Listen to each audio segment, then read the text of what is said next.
মুখ ধো না কেন তোমরা খাওয়ার পর?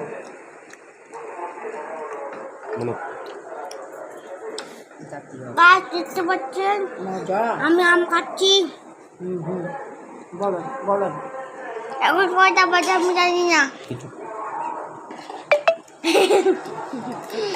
স্মার্ট না।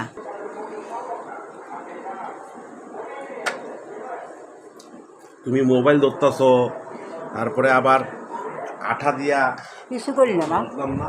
কি আমার জামা দেখো। আর যার খিচুড়ি আর যে রান্না দেয় আমার জামা দেখছ।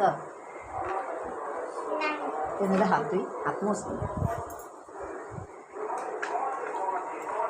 আজকে ঝড় ক্যান্সার ঝড়টা হইল আর কিছু।